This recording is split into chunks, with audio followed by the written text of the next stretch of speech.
அப்பா இருந்தவரை வாழக் கற்றுக்கொண்டேன். இறந்த பின்பு வாழ்க்கை என்பது என்னவென்று கற்றுக்கொண்டேன்.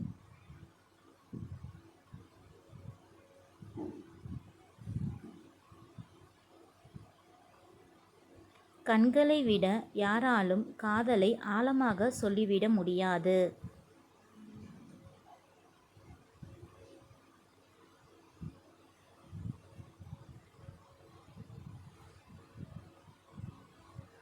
வார்த்தை என்பது ஏணி போல, ஏற்றியும் விடும் இறக்கியும் விடும். நீங்கள் உபயோகிப்பதை பொறுத்தது.